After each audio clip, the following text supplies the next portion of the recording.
Welcome all. നമ്മൾ ഇന്ന് ചെയ്യാൻ പോകുന്നത് നമ്മൾ 2022 കഴിഞ്ഞ എക്സാമിന്റെ കാറ്റഗറി 1 മാത്തമാറ്റിക്സിന്റെ സെക്ഷനിൽ വരുന്ന ക്വസ്റ്റ്യൻസിന്റെ അനാലിസിസ് ആണ്. അതായത് ക്വസ്റ്റ്യൻസ് നിങ്ങൾക്ക് ഡീറ്റെയിൽഡ് ആയിട്ട് നമ്മൾ ഓരോ ക്വസ്റ്റ്യനും എടുത്ത് അതിനെ അനലൈസ് ചെയ്യും, അതിന്റെ പ്രോപ്പർ ആൻസറിലേക്ക് പോകുന്ന മെത്തേഡ് എങ്ങനെയാണെന്ന് പറയും, ഏത് സെക്ഷനിൽ നിന്നും വരുന്ന ചോദ്യങ്ങളാണ്, അല്ലെങ്കിൽ ഇതിനെ എങ്ങനെ നമ്മൾ അഭിമുഖീകരിക്കും, അങ്ങനത്തെ കാര്യങ്ങളൊക്കെ നമ്മൾ ഡീറ്റെയിൽ ആയിട്ട് പറയാൻ വേണ്ടി പോവാണ്. അപ്പോൾ ഒരു PYQ സെക്ഷനാണ്. നമ്മൾ പ്രീവിയസ് ഇയർ ആയിട്ടുള്ള 2022 ഇപ്പൊ കഴിഞ്ഞ എക്സാമിന്റെ ക്വസ്റ്റ്യൻ പേപ്പറിൽ ക്വസ്റ്റ്യൻസിന് ഓരോന്നിലും അതിൽ മാത്സ് സെക്ഷന് നമ്മൾ ഡീറ്റെയിൽ ആയിട്ട് നോക്കാൻ വേണ്ടി പോവാണ്. അപ്പൊ നമുക്ക് ഓരോരോ ക്വസ്റ്റ്യൻ ആയിട്ട് സ്റ്റാർട്ട് ചെയ്യാം. ഓക്കെ, സോ നമ്മുടെ ഫസ്റ്റ് ചോദ്യം ഇങ്ങനെയാണ്.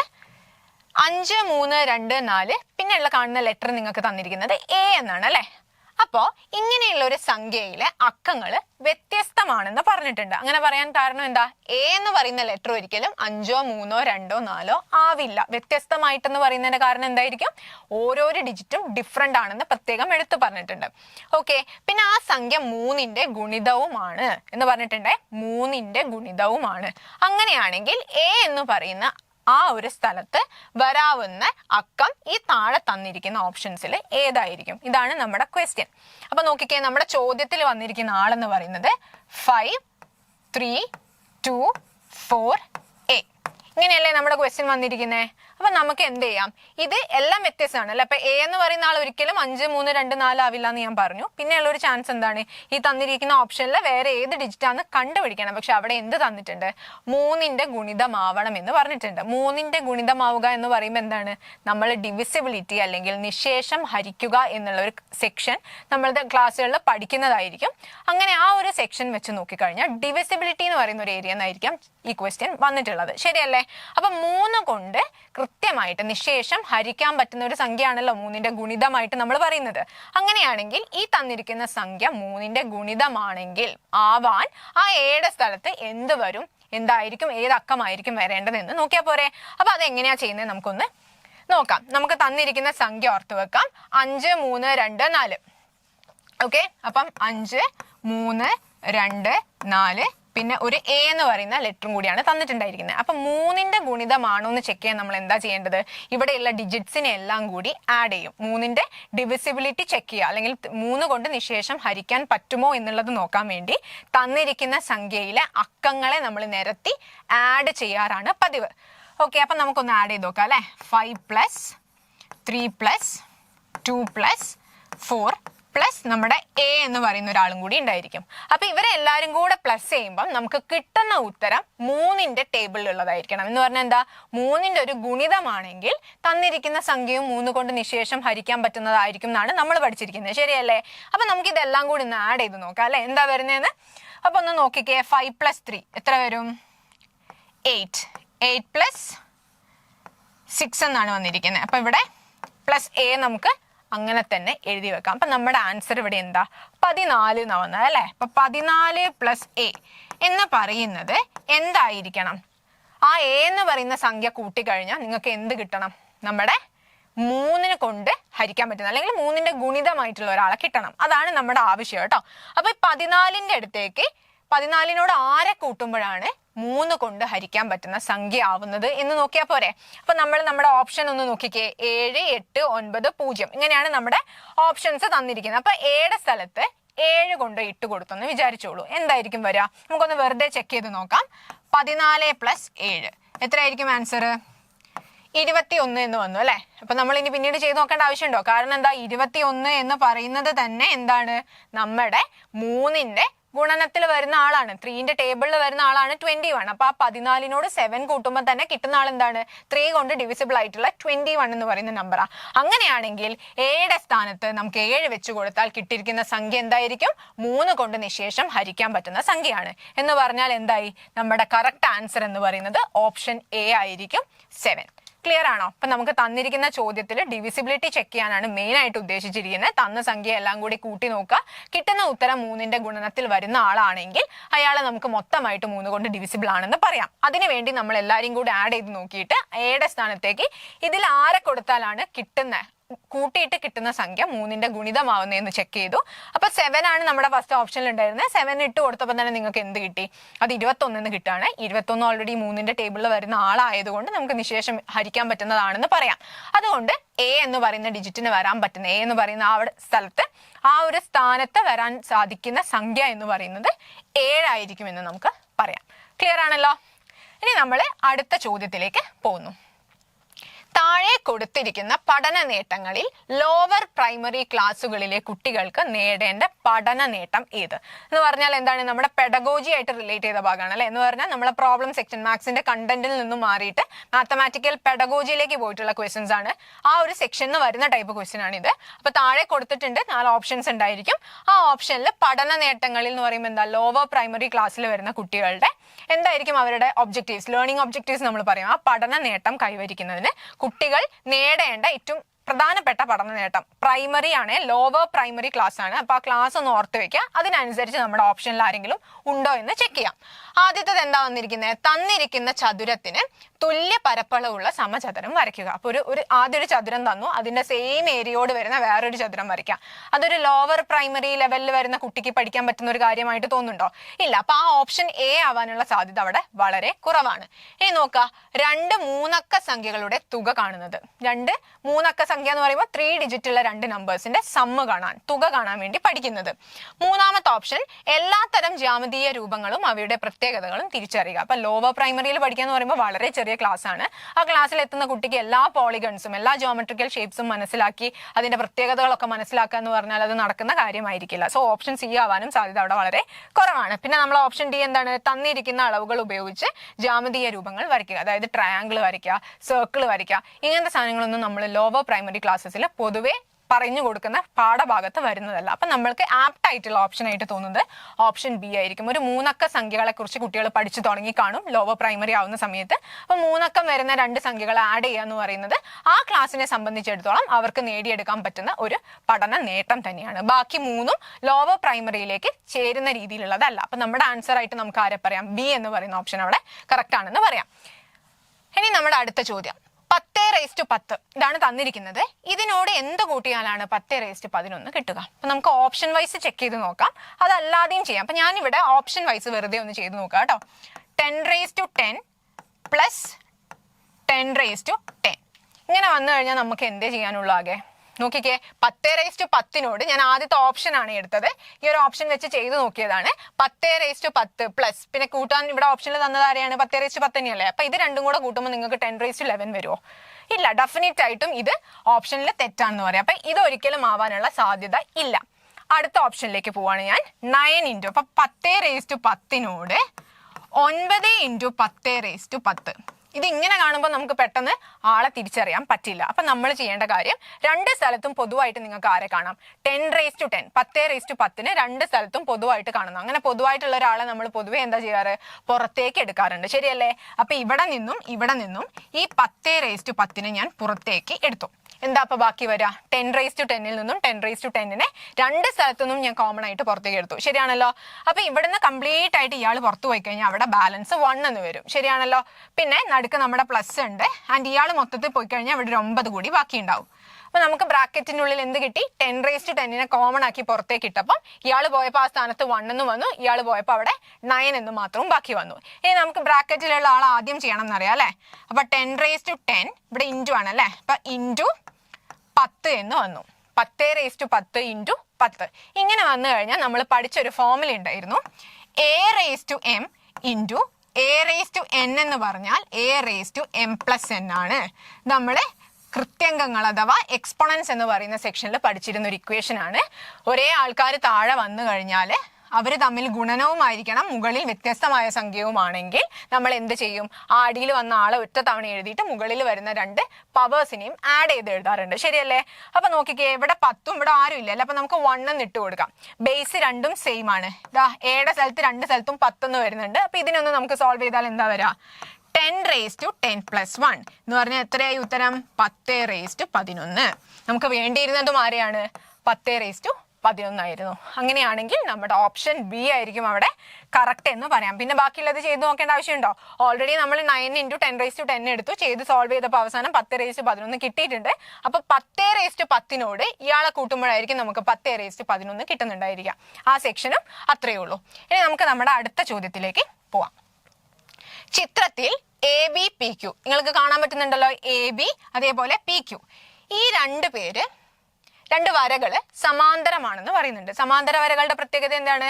നമ്മൾ എപ്പോഴാണ് സമാന്തര വരകളെ കുറിച്ച് പറയാറ്? ഇത് രണ്ടും സമാന്തര വരയാണെങ്കിൽ എന്താ അതിന്റെ പ്രത്യേകത? ഇവര് തമ്മിലുള്ള അകലം എപ്പോഴും സെയിം ആയിരിക്കും. ഇങ്ങനെയല്ലേ നമ്മൾ പഠിച്ചത്? ഒരിക്കലും ആ രണ്ട് വരകളും കൂട്ടിമുട്ടില്ല എന്ന് നമ്മൾ പഠിച്ചിട്ടുണ്ട്. എക്സാമ്പിൾ ആയിട്ട് നമ്മൾ റെയിൽവേ ട്രാക്കിന്റെ വരകൾ, അതേപോലെ ഇലക്ട്രിക് ലൈന് പോകുന്നത്, ഇതൊക്കെ നമ്മൾ എക്സാമ്പിൾ ആയിട്ട് പറയുന്നതാണ്. രണ്ട് പാരലൽ ലൈൻ സമാന്തര വരകളാണെങ്കിൽ ആ വരകളുടെ ഇടയിലുള്ള അകലം നിങ്ങൾ എപ്പോൾ കാൽക്കുലേറ്റ് ചെയ്ത് നോക്കിയാലും എപ്പോഴും സെയിം ആയിട്ടേ വരുള്ളൂ. പ്ലസ് അവർ ഒരിക്കലും എവിടെയും വെച്ച് കൂട്ടിമുട്ടുകയും ഇല്ല. പിന്നെ സമാന്തര വരകളിൽ നിങ്ങൾ കാണുന്ന കുറച്ച് പ്രത്യേകതകളുണ്ട്. അതില് നമ്മളൊരു വര ഇങ്ങനെ കട്ട് ചെയ്തു എന്ന് വിചാരിക്കുക. രണ്ട് സമാന്തര വരയിലൂടെ മറ്റൊരു വര അതിനെ കട്ട് ചെയ്ത് പോയിട്ടുണ്ടെങ്കിൽ പല ടൈപ്പ് ആംഗിളുകൾ നിങ്ങൾ പഠിച്ചിട്ടുണ്ട് അല്ലെ? ഇതിനെ നമ്മൾ ഓൾട്ടർനേറ്റ് ആംഗിൾസ് എന്ന് പറയാറുണ്ട്. അതേപോലെ ഇന്റീരിയർ ആംഗിൾസ്, കോ ഇന്റീരിയർ ആംഗിൾ എന്ന് പറയാറുണ്ട്. അങ്ങനെ പല ടൈപ്പ് ആംഗിൾസ് നമ്മൾ അവിടെ പഠിച്ചിട്ടുണ്ട്. ഇവരുടെയൊക്കെ പ്രത്യേകത മനസ്സിലേക്ക് കൊണ്ടുവരിക. അത് വെച്ചിട്ടായിരിക്കും നമ്മുടെ ഈ ചോദ്യം മുന്നോട്ട് പോകുന്നത്. ശ്രദ്ധിച്ചു നോക്കൂ. അപ്പൊ ABPQ എന്ന് പറയുന്ന രണ്ട് പേര് സമാന്തരമാണെന്ന് ചോദ്യത്തിൽ തന്നിട്ടുണ്ട്. പിന്നെ രണ്ട് ആംഗിൾസ് നിങ്ങൾക്ക് അവിടെ തന്നിട്ടുണ്ട്. കോൺ ABC, ആംഗിൾ ABC ഇതാ ഇവിടെ തന്നിട്ടുണ്ട് 110 ഡിഗ്രി ആണെന്ന് പറഞ്ഞിട്ടുണ്ട്. അതേപോലെ കോൺ CPQ എന്ന് പറയുന്ന കോൺ നോക്കുക. CPQ ഇതാ 120 ഡിഗ്രി ആണെങ്കിൽ ആംഗിൾ C എത്രയാണെന്ന് കണ്ടുപിടിക്കാണ് നമ്മളോട് പറഞ്ഞിരിക്കുന്നത്. ആംഗിൾ C എന്ന് പറയുമ്പോൾ ഇവിടെ ആരെയാണ് കൊടുത്തിരിക്കുന്നതാ? ഈ ഭാഗത്ത് 6 വരുമെന്ന് നമ്മൾ കണ്ടുപിടിക്കണം. അപ്പൊ നിങ്ങൾ ശ്രദ്ധിക്കേണ്ട ഒരു കാര്യം, നമുക്ക് തന്നിരിക്കുന്ന ഫിഗർ വെച്ചിട്ട് ഇപ്പൊ ഏകദേശം ഇങ്ങനെ പോയി. ഞാൻ ഇതിലൂടെ ഒരു സ്ട്രെയിറ്റ് വരയാക്കി വരയ്ക്കുകയാണെന്ന് വിചാരിച്ചോളൂ. താഴെ C എന്ന് പറയുന്ന പോയിന്റിലൂടെ ഞാൻ എന്ത് ചെയ്യാണ്? ഒരു നേർ രേഖ ഇങ്ങനെ വരച്ചു പോവുകയാണെങ്കിൽ നിങ്ങൾ ഓർക്കുക, ഒരു നേർരേഖയിൽ ഉണ്ടാവുന്ന ആംഗിൾ എപ്പോഴും എന്തായിരിക്കും? രേഖീയ ജോഡികൾ എന്ന് കേട്ടിട്ടില്ലേ? എന്താണ് രേഖീയ ജോഡികൾ എന്ന് പറഞ്ഞാൽ? സ്ട്രെയിറ്റ് ആയിട്ടുള്ള വര എപ്പോഴും ഉണ്ടാക്കുന്ന കോൺ എന്ന് പറയുന്നത് 180 ഡിഗ്രി ആയിരിക്കും. കറക്റ്റ് ആണല്ലോ? നമ്മൾ നേർരേഖ എപ്പോഴും ഉണ്ടാക്കുന്ന കോൺ എന്ന് പറയുന്നത് 180 ഡിഗ്രി ആയിരിക്കും. ആ 180 ഡിഗ്രിയാണ് അതിനെ ഡിവൈഡ് ചെയ്തിട്ടൊക്കെ പോകുന്നത്. ഇപ്പൊ നിങ്ങൾ ഇങ്ങനെ വരച്ചു, ഇങ്ങനെ 3 പേരുണ്ടെങ്കിൽ ഇവിടുത്തെ ആംഗിളും ഇവിടുത്തെ ആംഗിളും ഇവിടുത്തെ ആംഗിളും, ഈ 3 ആംഗിളും കൂടെ കൂട്ടിയാൽ നിങ്ങൾക്ക് എത്രയേ കിട്ടുള്ളൂ? 180 കിട്ടുള്ളൂ. കാരണം ഞാനിപ്പോ AB എന്ന് പേര് കൊടുത്താൽ AB ഒരു നേർരേഖയാണ്. സ്ട്രെയിറ്റ് ആയിട്ട് വരയ്ക്കുന്ന ലൈനിന്റെ മുകളിൽ ഉണ്ടാവുന്ന ആംഗിൾ എപ്പോഴും 180 ഡിഗ്രി ആയിരിക്കും. അപ്പൊ അത് വെച്ചിട്ട് നമ്മൾ ഈ കൺസെപ്റ്റിലേക്ക് ഒന്ന് വന്നു നോക്കാം. ശരിയല്ലേ? ഇനി നോക്കിക്കേ, ഈ PQ എന്ന് പറയുന്ന വരയും ഈ വരയും സമാന്തരമാണെങ്കിൽ ഈ ആംഗിളും കൂടെ കൂട്ടിയാൽ എത്ര കിട്ടണം? 180 കിട്ടണം. നമ്മൾ സപ്ലിമെന്ററി ആണെന്ന് പറയാറുണ്ട്. ശരിയല്ലേ? സപ്ലിമെന്ററി എന്ന് പറഞ്ഞാൽ എന്താ? അവരുടെ തുക എപ്പോഴും 180 ആയിരിക്കും. അത് പാരലൽ ലൈൻസിന്റെ പ്രത്യേകതയാണ്. ഇങ്ങനെ ഒരു വര വരച്ച് നമ്മൾ കട്ട് ചെയ്ത് കഴിഞ്ഞാൽ ഈ രണ്ട് ആംഗിൾസും എപ്പോഴും എത്രയായിരിക്കും? ആഡ് ചെയ്യുമ്പോൾ 180 ഡിഗ്രി കിട്ടണം. അതാണ് നമ്മുടെ കണ്ടീഷൻ. അങ്ങനെയാണെങ്കിൽ നിങ്ങൾക്ക് ഇത് 120 ഡിഗ്രി ആണെങ്കിൽ ഇത് എത്രയായിരിക്കും എന്ന് പറഞ്ഞൂടെ? എങ്ങനെ കണ്ടുപിടിച്ചാൽ മതി? 180 ആണ് കൂട്ടിയാൽ കിട്ടേണ്ടത്. അതിൽ 120 ഇവിടെ തന്നിട്ടുണ്ട്. അപ്പൊ മൈനസ് ചെയ്ത് കഴിഞ്ഞാൽ ബാക്കി 60 ഡിഗ്രി എന്ന് നമുക്ക് കിട്ടും. ആലോചിച്ച് നോക്കുക. അപ്പൊ ഇവിടെ എത്ര കിട്ടി? 60 ഡിഗ്രി എന്ന് നിങ്ങൾക്ക് കിട്ടി. ഇതേപോലെ ഇപ്പുറത്തെ ഭാഗത്ത് നമുക്ക് കാണാൻ പറ്റുന്നില്ലേ?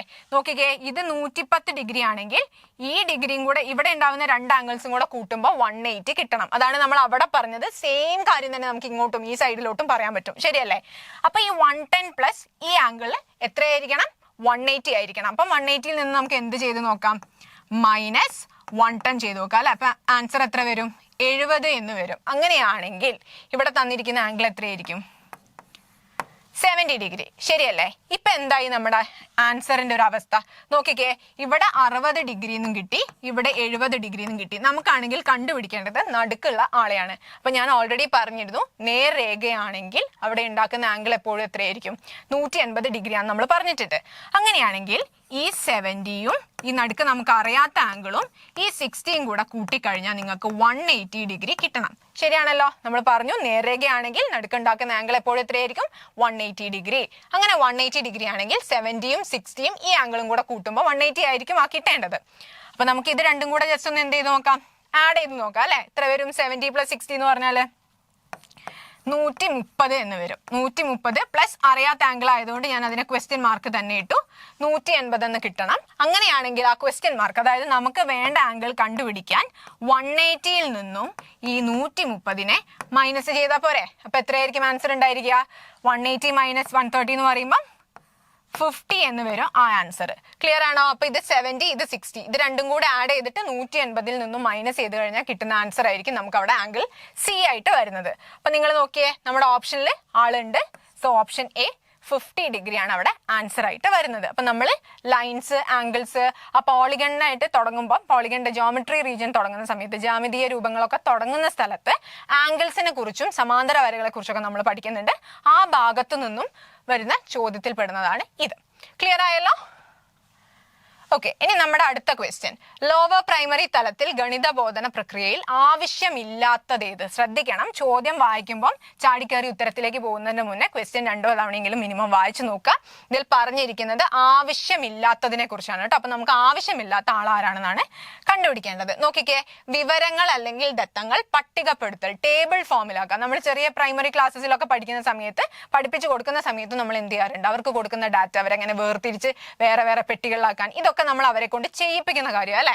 സൂത്രവാക്യങ്ങൾ മാത്രം ഉപയോഗിച്ചുള്ള പ്രശ്ന നിർദ്ധാരണം, ഇതൊന്ന് ആലോചിച്ച് നോക്കിയാൽ ലോവർ പ്രൈമറിയിൽ പെടുന്ന ഒരു കുട്ടിക്ക് ഈ സൂത്രവാക്യങ്ങൾ മാത്രം ഉപയോഗിച്ചുള്ള പ്രശ്ന നിർദ്ധാരണം നടത്തേണ്ട ആവശ്യമുണ്ടോ? ആവശ്യമില്ലാത്തതാണ് ചോദിക്കുന്നത് അല്ലെ. അപ്പം സൂത്രവാക്യങ്ങൾ എന്ന് പറയുമ്പോൾ എന്താ, നമ്മളിപ്പോൾ പഠിക്കുന്ന പോലെ വലിയ വലിയ കുറച്ച് ഇക്വേഷൻസും കാര്യങ്ങൾ, അങ്ങനെ ഇക്വേഷൻ മാത്രം കുട്ടികൾക്ക് പറഞ്ഞു കൊടുത്തിട്ടാണോ നമ്മൾ ലോവർ പ്രൈമറിയിൽ അവരെ പഠിപ്പിക്കാറ്? അപ്പം ആ ഒരു ലെവലിൽ ആവശ്യമില്ലാത്തത് അതാണോ എന്നുള്ളത് നമുക്ക് ഇവിടെ ഒരു സംശയമുണ്ട്. പക്ഷെ ബാക്കി ഓപ്ഷൻസും കൂടെ നോക്കിയിട്ട് ഉറപ്പിക്കാം.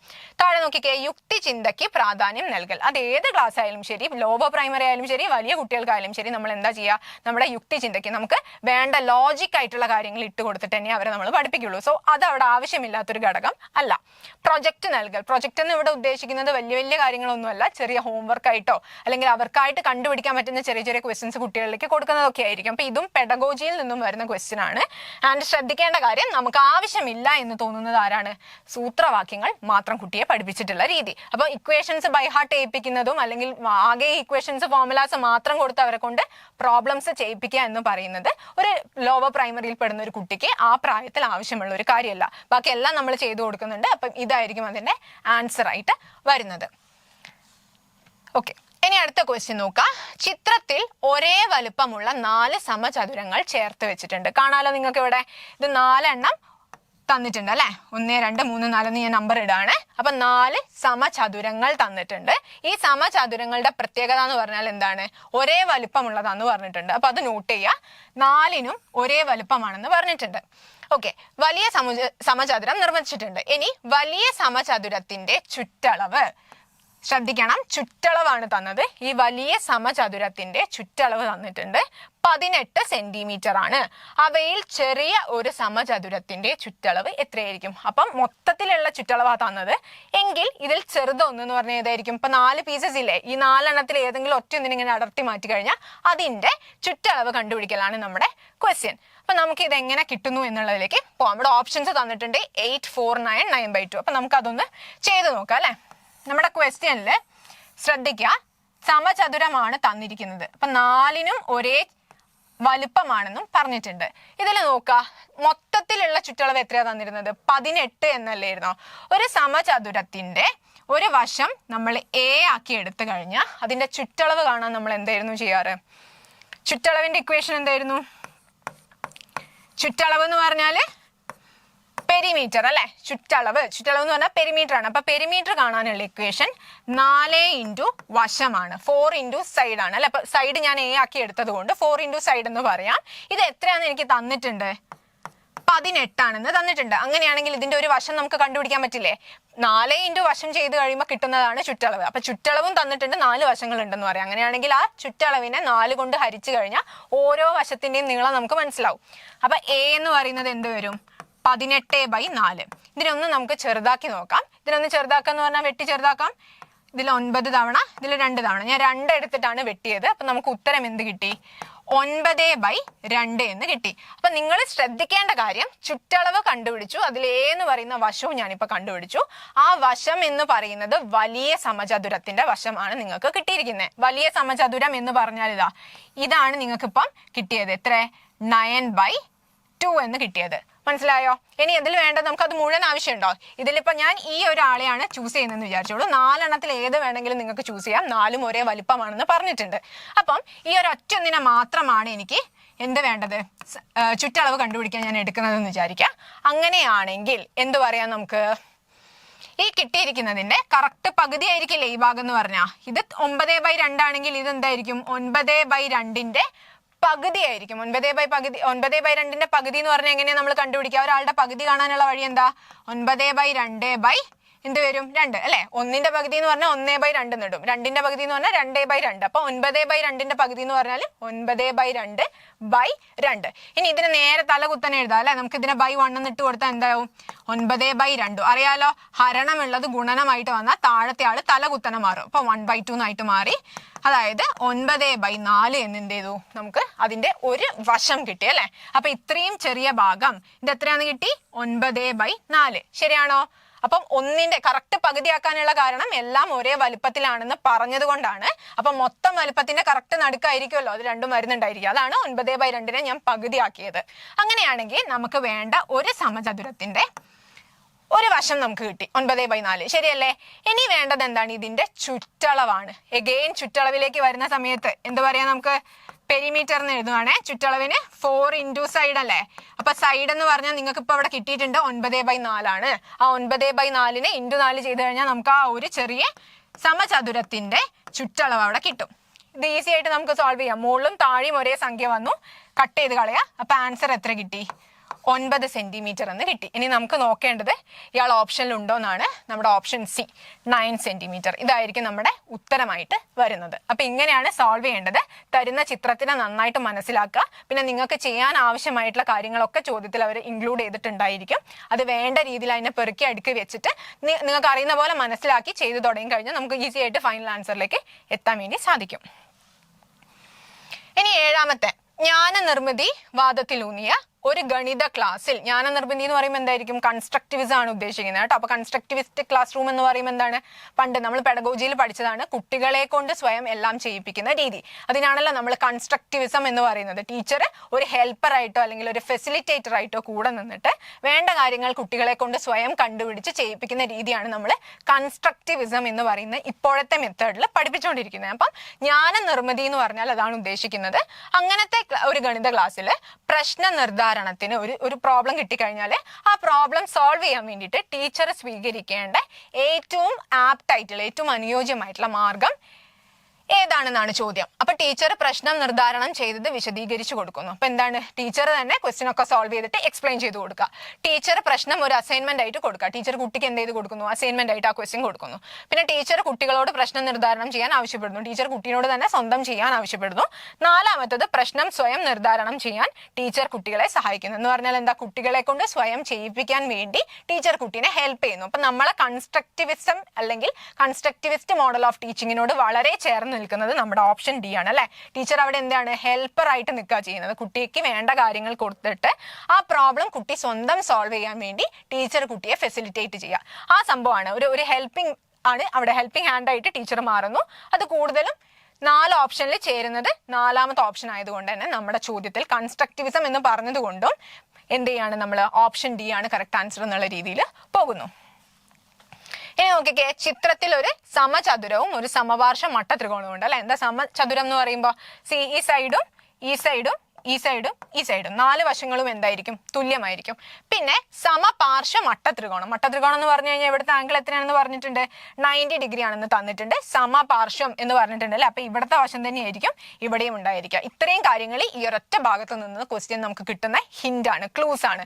അപ്പൊ ചിത്രത്തിൽ ഒരു സമചതുരവും ഒരു സമപാർശ്വ മട്ടത്രികോണം. ഓക്കെ, അപ്പൊ അവിടെ നിന്ന് മനസ്സിലായി ഈ 4 വശങ്ങളും ഈ 5ാമത്തെ വശവും തുല്യമാണ്. കൂട്ടത്തിൽ എന്തും കിട്ടി, ഒരു ആംഗിൾ 90 ഡിഗ്രി വരുന്നുണ്ടെന്നും കിട്ടി. ഈ രൂപത്തിന്റെ ആകെ പരപ്പളവ് എന്ന് പറഞ്ഞാൽ എന്താണ്, ഈ മൊത്തം പരപ്പളവ് എന്ന് പറഞ്ഞു കഴിഞ്ഞാൽ ഇവിടുന്ന് തുടങ്ങിയിട്ട് മൊത്തം റൗണ്ട് ചെയ്ത് അവിടെ തന്നെ വരുന്ന സ്ഥലം, ആ ചുറ്റളവല്ല പരപ്പളവാണ് കേട്ടോ. അപ്പൊ അതായത് ഇതിന്റെ ഉള്ളിലുള്ള ഫുൾ ഏരിയ ആണ് തന്നിരിക്കുന്നത്. എത്രയാണെന്ന് പറഞ്ഞിട്ടുണ്ട്, 96 ചതുരശ്ര സെന്റിമീറ്റർ ആണെന്ന് തന്നിട്ടുണ്ട്. അങ്ങനെയാണെങ്കിൽ ഇതിന്റെ ചുറ്റളവ് കണ്ടുപിടിക്കുക. അപ്പം തരേണ്ടത് എന്താ, കണ്ടുപിടിക്കേണ്ടത് എന്താ, ഇവിടെ നിന്ന് നമ്മൾ തുടങ്ങി തിരിച്ച് അവിടെ എത്തുന്ന വരെയുള്ള ദൂരം, അതായത് ചുറ്റളവ് കണ്ടുപിടിക്കണം. ഉള്ളിലുള്ള ഏരിയ നിങ്ങൾക്ക് 96 ആണ് തന്നിട്ടുണ്ട്. പിന്നെ ചെയ്യാൻ വേണ്ട കുറച്ച് എക്സ്ട്രാ ക്ലൂസ് ആയിട്ടാണ് അവര്, അതൊരു പ്രോപ്പർ സ്ക്വയർ ആണ്, അതെന്താണ് ഒരു റൈറ്റ് ഐസോസിലസ് ട്രയാങ്കിൾ ആണെന്നും പറഞ്ഞിരിക്കുന്നത്. അപ്പൊ ഈ ക്ലൂസ് ഒക്കെ വെച്ചിട്ട് നമ്മൾ എങ്ങനെ കണ്ടുപിടിക്കും എന്നുള്ളതാ. അപ്പൊ അതിന്റെ ഓപ്ഷനിലേക്ക് വരുന്നതിന്റെ മുന്നേ നമുക്ക് എന്ത് ചെയ്യാം, ജസ്റ്റ് ആ ഫിഗർ ഒന്ന് മാറ്റി വരച്ച് നോക്കാം അല്ലെ. അപ്പൊ ഇതാണ് നമ്മുടെ ഫിഗർ എന്ന് വിചാരിക്കാം. അപ്പൊ ഇതിൻ്റെ അകത്ത് സൈഡ് നമുക്ക് അറിയില്ല, സൈഡിന് നമുക്ക് എന്താക്കി എടുക്കാം, തൽക്കാലം ഒരു എ ആയിട്ട് എടുക്കാം. അപ്പൊ ഇതിനെ എനിക്ക് ശരിക്കും എങ്ങനെ പറയാം, ഇതിന്റെ ഏരിയ കേട്ടോ, ഞാൻ ഷോർട്ട് ആക്കിയിട്ടാണേ, പരപ്പളവാണ് നിങ്ങൾക്ക് തന്നിരിക്കുന്നത്. അപ്പൊ പരപ്പളവ് അല്ലെങ്കിൽ ഏരിയ എന്നുള്ളത് എങ്ങനെ പറയുന്നു, ഞാൻ എ ആർ എന്ന് പറഞ്ഞ് എഴുതാണ്. അപ്പൊ പരപ്പളവ് കാണാനുള്ള ഇക്വേഷൻ എന്ന് പറഞ്ഞാൽ എനിക്ക് area of square plus area of triangle ഇങ്ങനെ കണ്ടുപിടിച്ചൂടെ. മൊത്തം ഏരിയ എന്ന് പറഞ്ഞു കഴിഞ്ഞാൽ ഈ സ്ക്വയറിന്റെ ഏരിയ പ്ലസ് ട്രയാങ്കിളിന്റെ ഏരിയ ഇങ്ങനെ കണ്ടുപിടിച്ചിട്ട് മൊത്തം കിട്ടുന്നത് എന്തായിരിക്കും, ഈ മൊത്തം ചിത്രത്തിന്റെ ഏരിയ തന്നെ ആയിരിക്കുമല്ലോ. അപ്പൊ ഞാൻ ഫുൾ ഏരിയനെ ഇങ്ങനെ സ്പ്ലിറ്റ് ചെയ്തു. ആ ഫുൾ ഏരിയ നിങ്ങൾക്ക് എത്രയാണ് തന്നിട്ടുണ്ട്, 96 തന്നിട്ടുണ്ട്. ഏരിയ ഓഫ് എ സ്ക്വയർ എന്ന് പറഞ്ഞാൽ എന്താ, ഒരു ചതുരത്തിന്റെ സമചതുരത്തിന്റെ ഏരിയ പരപ്പളവ് കാണാനുള്ള ഇക്വേഷൻ എന്ന് പറഞ്ഞാൽ നിങ്ങൾക്കറിയാം എ സ്ക്വയർ ആണ് അല്ലെ. അപ്പൊ ഇത് എ ആയിട്ട് എടുത്തതുകൊണ്ട് ഞാൻ ഇതിനെ എ സ്ക്വയർ തന്നെ എടുത്തു. പിന്നെ ട്രയാങ്കിളിന്റെ ഏരിയ കാണാനുള്ള ഇക്വേഷൻ എന്ന് പറഞ്ഞാൽ എനിക്കറിയാം, നമ്മുടെ ക്വസ്റ്റ്യൻ വെച്ചിട്ട് നമുക്ക് അറിയുന്ന കാര്യം ഇതും എ ആണ് ഇതും എ ആണ്, പറഞ്ഞതാണല്ലോ ഓൾറെഡി. അങ്ങനെയാണെങ്കിൽ ഇതിന്റെ ബേസ് എന്ന് പറയുന്ന ആളും എ ആണ്, ഹൈറ്റ് എന്ന് പറയുന്ന ആളും എ ആണ്. അപ്പൊ 1/2 ഇൻറ്റു എ ഇൻറ്റു എ. ശരിക്കും ഇക്വേഷൻ എന്താണ്, half into B into H ആണ് അല്ലെ. ഹാഫ് ഇൻറ്റു പാദം ഇൻറ്റു ഉയരം, ഇതാണ് നമ്മുടെ ഇക്വേഷൻ. പാദവും ഉയരവും, അതായത് ഹൈറ്റും ബേസും ഇവിടെ എ തന്നെ വരുന്നത് കൊണ്ടാണ് രണ്ടും ഞാൻ എ എന്ന് പറഞ്ഞിട്ട് ഇട്ടത്. ഇനി ഇതിനെ ഒന്നും കൂടെ ചെറുതാക്കിയാലോ, a square plus 1/2 a square. ഇങ്ങനെ അതിനൊന്നും കൂടെ നമുക്ക് ചുരുക്കി എഴുതാം. ഇനി നോക്കിക്കേ, രണ്ടിലും കോമൺ ആയിട്ട് എ സ്ക്വയർ എന്ന് പറയുന്ന ഭാഗമുണ്ട്. അതിൽ നിന്ന് എ സ്ക്വയറിനെ നമുക്ക് പുറത്തോട്ട് എടുത്തു കഴിഞ്ഞാൽ എന്താ കിട്ടുക, 1 + 1/2 ഇങ്ങനെ കിട്ടില്ലേ. അപ്പൊ എ സ്ക്വയറിനെ പുറത്തെടുത്തു, 1 + 1/2. ഇത് നമ്മൾ ഭിന്നസംഖ്യകൾ സോൾവ് ചെയ്യുന്നതിൽ പഠിച്ചിട്ടുണ്ട്. നേരെ ക്രോസ് മൾട്ടിപ്ലൈ ചെയ്യുക, 2 × 1 2, 2 + 1 3, 3/2 എന്ന് വരും അല്ലെ. അപ്പൊ 3/2 എ സ്ക്വയർ എന്ന് വരും. ശരിയാണല്ലോ. 96 എന്ന് പറഞ്ഞാൽ 3/2 എ സ്ക്വയർ ആണ്. നമുക്ക് വേണ്ടത് എ ആണ്. അപ്പം എ സ്ക്വയറിന് അവിടെ വെച്ച് ഞാൻ 3/2നെ ഇങ്ങോട്ടേക്ക് കൊണ്ടുവരാണ്. അപ്പൊ എന്താ സംഭവിക്കുക, ഇത് നേരെ തിരിയും അല്ലെ, ഇൻറ്റു 2/3 എന്ന് മാറും, = എ സ്ക്വയർ എന്ന് വരും. ഇവിടെ ഇൻറ്റു ആയിരുന്നു, ഇൻറ്റു ഉള്ള ആൾ ഇങ്ങോട്ട് വരുമ്പം ഡിവിഷൻ ആയിട്ട് മാറും. ആ ഡിവിഷനെ നമുക്ക് ശരിക്കും എങ്ങനെ ചെയ്യാം, മൾട്ടിപ്ലൈ ചെയ്തിട്ട് റെസിപ്രോക്കൽ ആക്കിയാൽ മതി. അതുകൊണ്ടാണ് ഞാൻ ഇതിനെ തിരിച്ചിട്ടിട്ട് മൾട്ടിപ്ലൈ ചെയ്തത്. ഇനി ഇതിനെ കട്ട് ചെയ്ത് ചെറുതാക്കിക്കൂടെ, ഇവിടെ എന്താ വരിക, 32 അല്ലെ. അപ്പം ആൻസർ എത്ര വന്നു, 64 = എ സ്ക്വയർ എന്ന് വന്നു. അപ്പോഴും നമ്മുടെ എയിലോട്ട് നമ്മൾ എത്തിയിട്ടില്ല. എ കണ്ടുപിടിക്കണം. എയുടെ സ്ക്വയർ ആണ് 64. എയുടെ സ്ക്വയർ 64 എന്ന് പറഞ്ഞാൽ എ ആരായിരിക്കും, 64ന്റെ റൂട്ട്. തിരിച്ചു പറഞ്ഞൂടെ, ഒരു നമ്പറിന്റെ സ്ക്വയർ ആണ് 64 എന്നാ പറയുന്നത്, നമ്പർ 8 ആണ് നമുക്കറിയാലോ. അപ്പൊ ഇതിനെ വേണമെങ്കിൽ നിങ്ങൾക്ക് √64 = എ എന്ന് എഴുതാം, അല്ലെങ്കിൽ നേരിട്ട് 8 എന്ന് ഉത്തരം എഴുതാം. കാരണം 8ന്റെ സ്ക്വയർ ആണ് 64 നിങ്ങൾക്ക് അറിയാം. അപ്പൊ എയുടെ സ്ക്വയർ 64 എന്ന് പറഞ്ഞാൽ എ എന്ത് തന്നെയായിരിക്കും, 8 തന്നെ ആയിരിക്കും. അപ്പൊ നമുക്ക് സൈഡിന്റെ നീളം കിട്ടി. ക്ലിയർ ആണല്ലോ, വശങ്ങൾ കിട്ടി. ഇനി ചെയ്യേണ്ടത് ചുറ്റളവാണ്. ചുറ്റളവ് എന്ന് പറയുമ്പോൾ നോക്കിക്കേ, ഇത് 8 കിട്ടി, ഇതും 8 കിട്ടി, ഇതും 8 കിട്ടി, ഇയാളും 8 കിട്ടി അല്ലെ. ഇനി നമുക്ക് വേണ്ടത് ഈ ഭാഗമാണ്. അപ്പം ഇതും 8, പക്ഷെ ഇയാളെ നമുക്ക് ആവശ്യമില്ല. ഉള്ളത്തെ ഭാഗത്തിന് നമ്മൾ ചുറ്റളവ് പറയുമ്പോൾ കൂട്ടില്ല. ഈ 8 പിന്നെ ഇങ്ങോട്ടും പിന്നെ ഈ കിടക്കുന്ന സൈഡുമാണ് നമുക്ക് ആവശ്യമായിട്ട് വരുന്നത്. അപ്പൊ ഇതും 8 ഇതും 8. അങ്ങനെയാണെങ്കിൽ നമ്മൾ ആ ചെരിഞ്ഞ ഭാഗം എങ്ങനെയാ കണ്ടുപിടിക്കുക, എഗെയിൻ നമ്മൾ ആരിലേക്ക് പോകും, പൈതഗോറസ് തിയറത്തിലേക്ക് പോകും.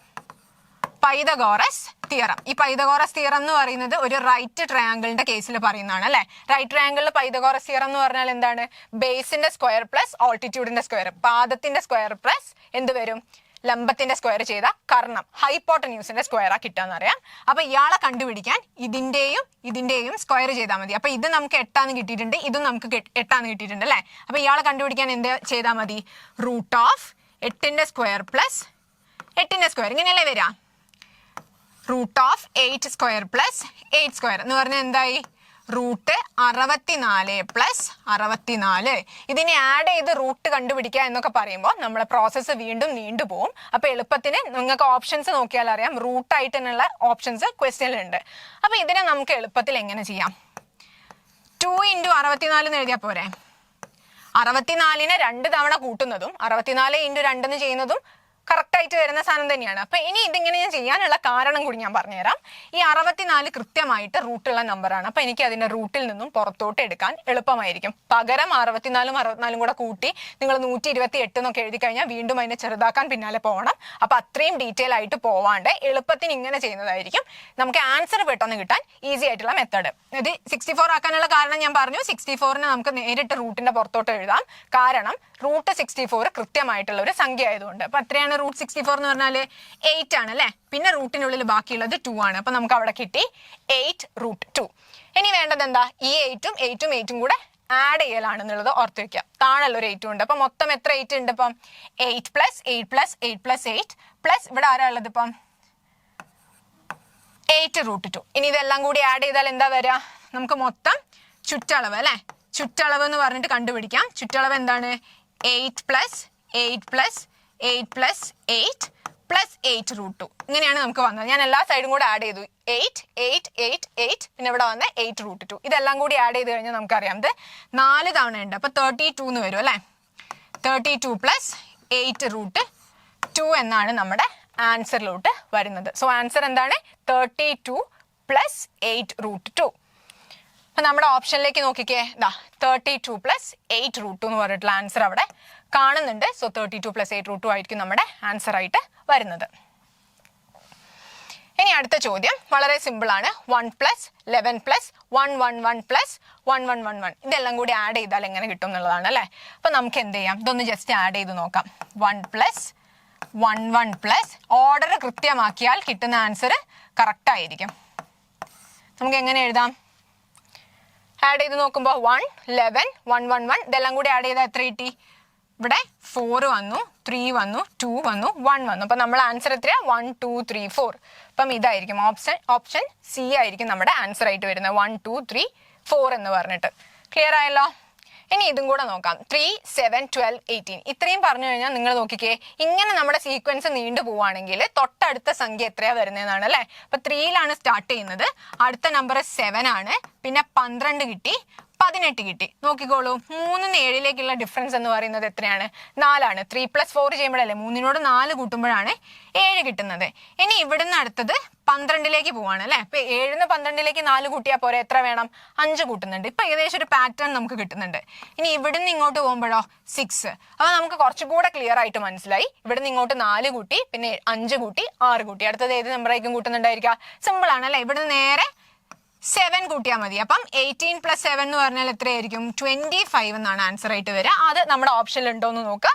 സോ ഓപ്ഷൻ ബി 25 ആണ് നമ്മുടെ ആൻസർ ആയിട്ട് വരുന്നത്. ഓക്കെ. അപ്പം 1 പ്ലസ് 2 പ്ലസ് 3 അങ്ങനെ നോക്കാം 100 വരെ പോയിട്ടുണ്ട് അല്ലെ. പിന്നെ അവിടുന്ന് വീണ്ടും 99 തൊട്ടിട്ട് തിരിച്ച് 1 വരെയാണ് പോയിരിക്കുന്നത്. അപ്പൊ ഈ ക്വസ്റ്റ്യനെ നമുക്ക് 2 സെക്ഷൻ ആക്കിയിട്ട് ഡിവൈഡ് ചെയ്യാം. നോക്കിക്കേ. ആദ്യം നമുക്ക് 1 തൊട്ടിട്ട് സ്റ്റാർട്ട് ചെയ്തിട്ട് എവിടെ വരെ പോയി? 100 വരെ പോയി. പിന്നെ 99 തൊട്ട് തിരിച്ച് വന്നിട്ട് 1 വരെ വന്നു. ശരിയല്ലേ? അപ്പൊ ഇവിടെ 2 സെക്ഷൻസ് ആക്കിയിട്ട് നമുക്ക് ഇതിനെ എന്ത് ചെയ്യാം? കണക്ട് ചെയ്യാൻ പറ്റും. അങ്ങനെയാണെങ്കിൽ ഇതെല്ലാം കൂടി ആഡ് ചെയ്യുമ്പം എത്ര വരുന്നു എന്നാണ് കണ്ടുപിടിക്കേണ്ടത്. അപ്പൊ നിങ്ങൾ ശ്രദ്ധിക്കേണ്ട ഒരു കാര്യം, നമുക്കറിയാം 1 പ്ലസ് 2 പ്ലസ് 3 ഇങ്ങനെ പോയി n നമ്പേഴ്സിന്റെ സമ്മ് കാണാനുള്ള equation n into n plus 1/2. Okay. n എണ്ണൽ സംഖ്യകളുടെ തുക കാണാനുള്ള ഇക്വേഷൻ നമ്മൾ ഓൾറെഡി പഠിച്ചതാണ്. n ഇൻറ്റു n പ്ലസ് 1/2 ഇതാണ് ഇക്വേഷൻ. അപ്പൊ നിങ്ങൾ നോക്കുക. നമുക്ക് തന്നിരിക്കുന്നത് 1 plus 2 plus etcetera plus 100 plus again 99 plus etcetera plus 1 ഇങ്ങനെയല്ലേ നമുക്ക് തന്നത്. അപ്പൊ ആദ്യം എന്ത് ചെയ്യാം? 100 എണ്ണൽ സംഖ്യകളുടെ തുക കണ്ടിട്ട് ബാക്കി 99 എണ്ണൽ സംഖ്യകളുടെ തുക കണ്ടുപിടിച്ചാൽ പോരെ. രണ്ടും സെയിം തന്നെയല്ലേ വരുന്നത്. അങ്ങനെ ചെയ്യുമ്പോഴായിരിക്കും ഒന്നും കൂടി നമുക്ക് എളുപ്പമായിട്ട് കൊടുക്കാൻ പറ്റുന്നത്. അപ്പൊ നിങ്ങൾ നോക്കിക്കോ. 1 തൊട്ടിട്ട് 100 വരെ എന്നിന്റെ വാല്യൂ എത്രയായിരിക്കും? 100 ആയിരിക്കും. 100 എണ്ണൽ സംഖ്യകളല്ലേ അവിടെ ഉണ്ടാവുന്നത്. അപ്പൊ നമുക്ക് ഇതിനെ ഈ ഇക്വേഷനിൽ ഇട്ട് കൊടുക്കാം കേട്ടോ. അവിടെ എന്നിന്റെ സ്ഥലത്ത് എത്ര വരും? 100 വരും. കാരണം ഞാൻ ഇവിടെ വരെയാണ് എടുക്കുന്നത്. ആ സെക്ഷൻ വേറെയും ചെയ്യാം. അപ്പൊ 100 ഇൻറ്റു 100 പ്ലസ് 1/2 എന്ന് കൊടുക്കാം. അതിനൊന്നും കൂടെ മാറ്റി എഴുതിയാൽ എന്താ വരിക? 100 ഇൻറ്റു 100 പ്ലസ് 1 എന്ന് പറഞ്ഞാൽ 101/2 അല്ലെ. ഇതിനൊന്നും കൂടെ നമുക്ക് വെട്ടി ചെറുതാക്കി കഴിഞ്ഞാൽ എന്ത് കിട്ടും? ഇവിടെ 50 എന്ന് കിട്ടി. അപ്പൊ എത്ര വന്നു? 5050 എന്ന് വന്നു. ഓക്കെ ആണോ? അപ്പൊ 1 to 100 വരെ ഉള്ളതിന് ആ എണ്ണൽ സംഖ്യകളുടെ തുക കാണാനുള്ള ഇക്വേഷനിൽ എന്നിന് 100 കൊടുക്കുമ്പോൾ നമുക്ക് എളുപ്പത്തിൽ ഇതുപോലെ വെട്ടി ചെറുതാക്കാൻ പറ്റും. അതുകൊണ്ടാണ് ഞാൻ 1 തൊട്ട് 100 വരെ എഴുതിയിട്ട് അവിടെ നിർത്തിയത്. കണ്ടിന്യൂസ് അല്ലേ, എണ്ണൽ സംഖ്യകൾ തുടർച്ചയായിട്ട് വരണം എന്ന് നിർബന്ധമാണ്, എന്നാലേ ആ ഇക്വേഷൻ ഉപയോഗിക്കാൻ പറ്റുള്ളൂ. ഇനി ഇതേപോലെ ഇവിടുന്ന് നോക്കിയാലോ, 1 മുതൽ 2, 3, 4 എന്ന് പറഞ്ഞിട്ട് 99 തിരിഞ്ഞു പോയിന്നേ ഉള്ളൂ. പക്ഷെ എണ്ണൽ സംഖ്യകൾ തുടർച്ചയായിട്ട് 99 വരെ ഉള്ളതാണ്. അപ്പൊ നമുക്ക് ഇവിടെ എന്ത് ചെയ്യാം, എന്നിന് 99 കൊടുക്കാം അല്ലെ. എന്നിട്ടോ 99 + 1/2 എന്ന് കൊടുക്കാം. എന്ന് പറഞ്ഞാല് 99 × 100/2. ഇതിനെ നമുക്ക് പെട്ടെന്ന് വെട്ടാലോ. അപ്പൊ എത്ര കിട്ടുക, 50. അപ്പൊ നമുക്കിതൊന്ന് ഇൻറ്റു ചെയ്ത് നോക്കാം അല്ലെ. 99 × 5 ബാക്കി വരും. അപ്പം 45, 45ഉം 9 × 5 എന്ന് പറഞ്ഞാൽ 45 വന്നു. 45ഉം 4ഉം 49 വരും. പിന്നെ ഇവിടെ ഒരു 0 ബാക്കി ഉണ്ടായിരുന്നു. അപ്പൊ 4950. ഓക്കെ ആണോ? അപ്പൊ ഇത്രയും ഉള്ളതും കിട്ടി, ഇവിടുന്ന് അങ്ങോട്ടുള്ളതും 2ഉം കിട്ടി. ഇനി ഇത് 2ഉം കൂടെ നമ്മൾ പ്ലസ് ചെയ്യണ്ടേ. അപ്പൊ നമുക്ക് ടോട്ടൽ ആൻസർ എന്ന് പറഞ്ഞു കഴിഞ്ഞാൽ 50 50 + 4950 എന്ന് വരും. ഇത് ആഡ് ചെയ്താൽ എന്താ വരിക, 0 + 0 0 വന്നു. 5ഉം 5ഉം കൂടെ കൂട്ടുമ്പോൾ 0, 1 അവിടെ ബാലൻസ് വന്നു. എഗെയിൻ മുകളിലേക്ക് ഇടുമ്പോൾ ഓക്കെ. സോ 10,000 എന്നാണ് അവിടെ ഉത്തരമായിട്ട് വരുന്നത്. മനസ്സിലായെന്ന് വിചാരിക്കുന്നു. 1 തൊട്ടിട്ട് 100 വരെ, പിന്നെ 99 തൊട്ടിട്ട് തിരിച്ച് 1 വരെയാണ്. അപ്പൊ അതിന് 2 പീസാക്കി നമ്മൾ മുറിച്ചിട്ട് n തുടർച്ചയായ എണ്ണൽ സംഖ്യകളുടെ തുക കാണാനുള്ള ഇക്വേഷൻ ഇട്ട് കൊടുത്തു. 2നെയും കൂടെ അവസാനം കൂട്ടുമ്പോൾ ഇതാണ് ഉത്തരമായിട്ട് വരുന്നത്. അപ്പൊ നമുക്ക് നോക്കാം, ദാ ഓപ്ഷൻ ബി ഇതാണ് നമ്മുടെ ആൻസർ ആയിട്ട് വരുന്നത്. ക്ലിയർ ആണല്ലോ? ഇനി നോക്കിക്കേ, 3, 4, 5 എന്നീ സംഖ്യകൾ കൊണ്ട് ഹരിക്കുമ്പോൾ ശിഷ്ടം 1 വരുന്ന ഏറ്റവും ചെറിയ സംഖ്യ ഏത് എന്നാണ് നമ്മുടെ ചോദ്യം. അപ്പൊ ഇതില് ഓപ്ഷൻസ് ഇങ്ങനെ കാണുമ്പോൾ നമുക്ക് അതിൽ ഏറ്റവും ചെറുതിൽ വെച്ചിട്ട് തന്നെ നമുക്ക് എന്ത് ചെയ്യാം, സ്റ്റാർട്ട് ചെയ്യാം. ശരിയല്ലേ? അപ്പൊ ഇതിൽ ഏറ്റവും ചെറുതാ 61 കേട്ടോ. അപ്പൊ ഞാൻ 61 വെച്ചിട്ടൊന്ന് നോക്കുകയാണേ.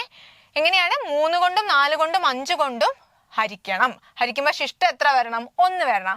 അപ്പം നിങ്ങൾ ആലോചിച്ച് നോക്കിയേ, ഇതിന്റെ തൊട്ട് പിന്നില് 1 ശിഷ്ടം വരിക എന്ന് പറയുമ്പോൾ 61 നിന്ന് 1 മൈനസ് ചെയ്യുക എന്ന് പറഞ്ഞാൽ എത്രയാ, 60. ശിഷ്ടം 1 വരിക എന്ന് പറഞ്ഞാൽ അതിന്റെ അർത്ഥം എന്താണ്, മുഴുവനായിട്ട് നിശേഷം ഹരിക്കാൻ പറ്റുന്ന സംഖ്യയിലേക്ക് 1 കൂട്ടി എന്നാണ് അർത്ഥം അല്ലെ.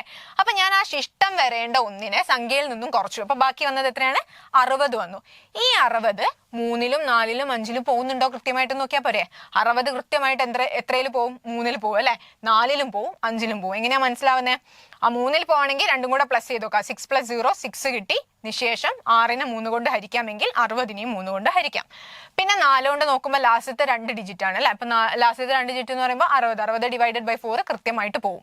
അതേപോലെ 5 അറ്റത്ത് 0 വന്നതുകൊണ്ട് 5ലും പോകും. അപ്പൊ 3ലും 4ലും 5ലും 60 കൃത്യമായിട്ട് പോകുന്നുണ്ട്.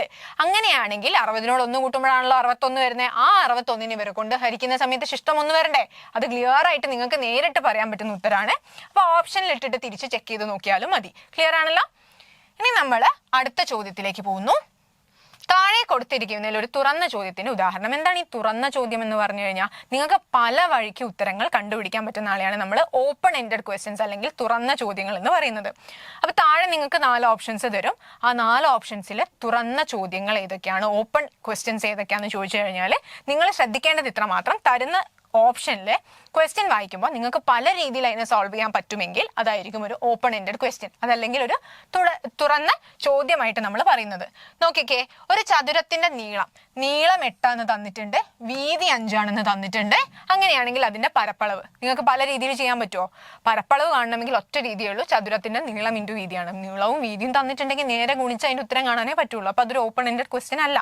രണ്ടാമത്തത് നോക്കുക, ഒരു സമചതുരത്തിന്റെ വശത്തിന്റെ നീളം എന്താണ്, നമ്മുടെ സമചതുരം എടുത്തു. ഈ സമചതുരത്തിന്റെ ഒരു വശത്തിന്റെ നീളം 4 ആണെന്ന് തന്നിട്ടുണ്ട് അല്ലെ. വശത്തിന്റെ നീളം തന്നാല് സമചതുരത്തിന്റെ പരപ്പളവ് കാണാൻ ഒരൊറ്റ ഇക്വേഷനേ ഉള്ളൂ. ആ ഇക്വേഷനിൽ 4 ഇട്ട് കൊടുക്കുക, നേരെ കണ്ടുപിടിക്കുക. പല രീതിയിൽ കാണാൻ പറ്റില്ല. ഇനി നോക്കിക്കോളൂ, 25 ചതുരശ്ര സെന്റിമീറ്റർ ആയ ഒരു ചതുരത്തിന്റെ ഒരു വശത്തിന്റെ നീളം എത്ര? ഇത് നോക്കിക്കേ, പരപ്പളവ് 25 തന്നിട്ടുണ്ട്. അപ്പൊ പരപ്പളവ് 25 തന്നിട്ടുണ്ടെങ്കിൽ അങ്ങനെയുള്ള ഒരു ആരാണ്, സമചതുരത്തിന്റെ വശത്തിന്റെ നീളം എത്രയായിരിക്കും? 5 ആയിരിക്കില്ലേ. 5 ആലോചിച്ചാൽ അറിയാം, a². വശത്തിന്റെ സ്ക്വയർ ആണ് നമ്മുടെ പരപ്പളവ്. അപ്പൊ അത് 25 ആണെങ്കിൽ വശം എത്രയായിരിക്കും? 5. കാരണം 5ന്റെ സ്ക്വയർ ആണല്ലോ 25. അപ്പൊ അതിന് നിങ്ങൾക്ക് വേറെ രീതിയിലൊന്നും ചെയ്യാൻ പറ്റുന്നില്ല. പിന്നെ ലാസ്റ്റത്തത് ചുറ്റളവ് 30 സെന്റിമീറ്റർ ആയ ഒരു ചതുരത്തിന്റെ നീളവും വീതിയും. ഇത് നോക്കിക്കോളൂ, 30 എന്ന് പറയുന്നത് ചുറ്റളവ് വരണം അല്ലെ, പെരിമീറ്റർ ആണ്. അതുകൊണ്ട് ഞാൻ P എന്ന് പറയുന്നത്. അപ്പം പെരിമീറ്റർ 30 ആണെങ്കിൽ നിങ്ങൾ ആലോചിച്ച് നോക്കുക, പെരിമീറ്റർ 30 വരെ എന്ന് പറഞ്ഞാൽ എന്താ, നീളം ഇൻറ്റു വീതി ചെയ്യാണ് അല്ലെ, ശരിയല്ലേ? നീളവും വീതിയും ഗുണിച്ചു കഴിഞ്ഞാൽ 30 കിട്ടണം. അത് നിങ്ങൾക്ക് ഒരു വഴിയിൽ മാത്രമാണോ ചെയ്യാൻ പറ്റുക? കാരണം എന്താ, 30 × 1 ചെയ്യാം അല്ലെ, 15 × 2 ചെയ്യാം.